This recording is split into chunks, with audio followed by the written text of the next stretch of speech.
What is up, YouTube? And today we're going to be talking about the new hot unit in PvP right now. She is extremely powerful for pretty much all areas of content related to PvP. And that unit is going to be Moon Bunny Dominiel. Now, Moon Bunny Dominiel is a 4-star light unit, meaning that she is pretty accessible. You'll get her eventually by pulling on those Moonlight summons. And she is being compared frequently in terms of strength to Angel of Light Angelica, who has been a menace since her release pretty much everywhere. And people are saying that Moon Bunny Dominiel right now in PvP is almost as strong or even just as strong. And that's because she is one of the best answers to the meta units in the game. And if you're wondering why, it is because of her S2. So her S2 is going to be at the start of an enemy's turn. You will dispel all debuffs from all allies and grant skill nullifier and immunity for 2 turns. This can activate once every 2 turns. So this is extremely powerful because if we look at the very powerful meta openers, so if you look at the Ice Ranger section, you're going to see a unit known as Lua. Lua has an extra turn on her S2 and her S3, which makes it so that Moon Bunny Dominiel puts up that immunity and that skill nully, which is very powerful. Conquerlius, who is the biggest affected unit by Moon Bunny Dominiel's buff, is going to actually activate Moon Bunny Dominiel's S2 with her Vigor buff on her S3, and also the attack down gets cleansed, which is very powerful. Lua can kind of play around it because you can just use her S3 instead, but Conquerlius gets hit by Moon Bunny Dominiel very, very hard. You're going to see Moon Bunny Dominiel as a direct counter to Conquerlius a lot of the times, and of course you can just not use her S3, but the biggest thing about Conquerlius's kit is her Vigor buff, and if you're limiting her to her S1 and S2, honestly, she still is pretty broken even if you don't use her S3, but you're going to be taking a big strong point out of her kit, which is that Vigor buff. Some people do actually just play into it because Vigor is that powerful, but overall, you're going to see Moon Bunny Dominiel does very well against Conquerlius. Another unit that is affected by this is going to be Noggle, who is a Fire Ranger, right, with that extra turn on her S3, although not as much as, Conquerlius or Lua. So, yeah, very powerful unit. I think she is one of the strongest, if not the strongest, Moonlight 4-star in the game, alongside Angel of Light. And it's mostly because she is easy to gear and she counters a lot of extra turns, and also because of her S3. So her S3 is an attack buff and a barrier to all allies that will also CR push them, which is very nice. And her S1 is super, super annoying. It's one of the most powerful S1s in the game, I'd say, especially right now in PvP, because you have a chance to sleep, which will pretty much just, take them out of the turn cycle for one turn, and you can even soul burn this for only 10 souls to actually up that sleep chance to 100%, which is insane for a soul weaver to have something like that. Now, of course, Moon Bunny Dominiel has some weaknesses in her kit. One, she doesn't have healing built in at all. She has 0 healing as a soul weaver, although you can run her on an artifact to give her healing. You can run her on something like Guardian Ice Crystals. You can run her on Unfading Memory, something like that. Most people will run her on this artifact though, Ocean Breeze Lucas, because of which we'll talk about in a sec, but basically she doesn't have healing. And also, if they actually don't use their extra turn, if you fight a unit like Angel of Light, since Angel of Light doesn't have an extra turn, if she debuffs your team, you actually can't cleanse your team. Her S3 doesn't have a built-in cleanse, you have to see. It's only in her S2, so if they don't activate your S2, you actually don't have a way to cleanse. If you don't have a way to cleanse, if Angel of Light puts unbuffable on your team, if you S3, you're not going to be buffing anyone, right? You're just CR pushing. So you have to keep that in mind. She does have play around her, which is why I really like her design. She's not overbearing at all. She's just very powerful, I'd say, against the meta, which is why you definitely want to build her. Now, when you do decide to build her, though, you want to build her on a speed set, and I recommend Effect Resist set. If not, you can go like health, immunity, whatever you have, or even broken set. And you want to aim for about 250 speed at least. Mine is a little bit faster. You don't need her to be this fast. Even 240 or 230 works as well if you're in the lower ranks. And you want as much effect resist as possible. I like to aim for a total of about 200%. Honestly, you don't even need that much because if you're only using against Conquerlius, most Conquerliuses don't run more than like 100 and some percent effectiveness. So just as much effect resist as you can while keeping her at above like 14,000, 13,000 health so she doesn't get one shot by random units. You want her to be able to resist effects because, yeah, she is a soul weaver that needs to actually buff her team. And even if you actually get CC'd on your other units, if you actually S3 them, you can combat readiness push them, which is very nice.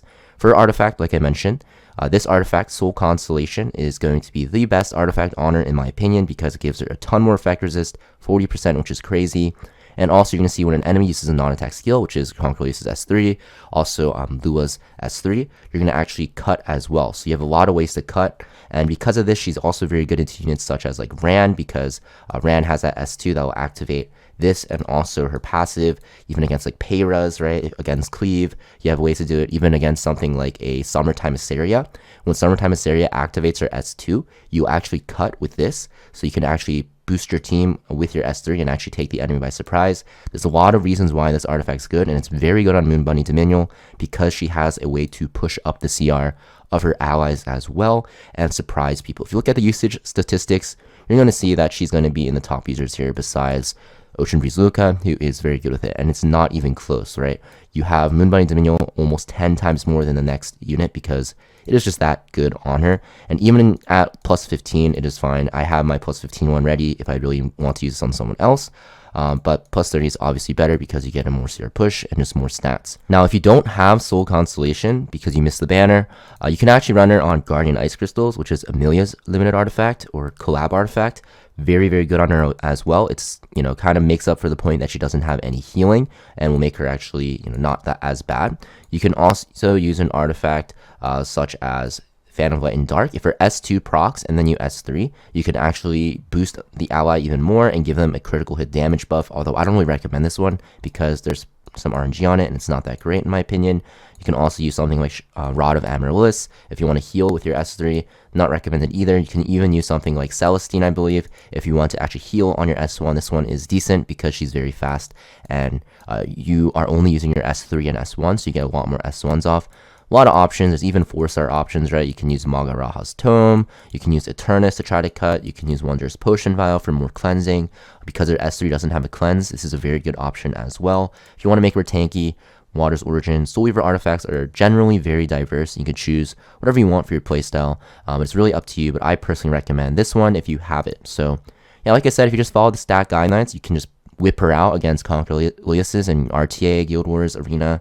Very strong. Even against Lua, she's very strong. Even against units that aren't really openers that have extra turns built in. So we look at like some ML units here, which is a lot of problems. Like Lionheart Sermia is very good because her S3 grants her an extra turn, so you actually get a skill nullifier.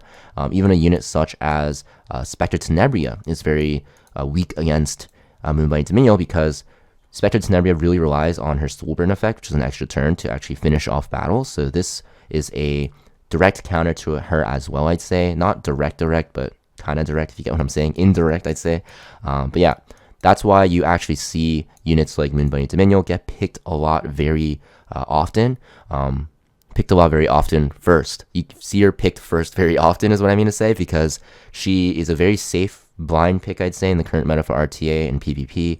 And she just stops a lot of units from being picked. It just feels bad to pick some units into her, such as Spectre Tenebria, Lionheart Sermia, Conqueror Elias, and so forth. So very powerful.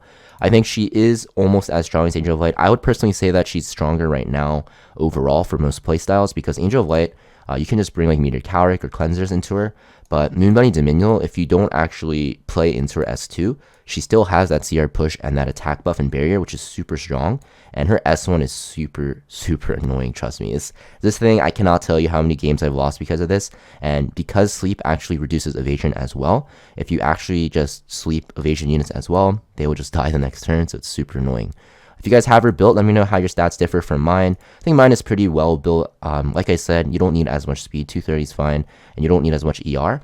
All you need on her is like at base minimum 230 speed, I'd say, and you're good to go, and she'll be usable. Then last but not least, talking about her skill enhances, you want to max out her S3 for the shorter cooldown. 3 turns is insane. On her S2, you can max this out for more ER. Honestly, you don't really need to, because she already gets a lot from not having the skill enhanced. And her S1, I know some people plus 4 her if they use her a lot for the extra sleep chance, but I don't really like to gamble on that anyways. I just soul burn it, so I don't even have any Molas because I have no Moloras left on my account, so it's pretty wise to save. We have another limited in Lydica coming, so maybe you guys want to spare your Moloras. So hopefully this video helps you out in building your Moon Bunny Dominiel, guys, and I will see you guys next time.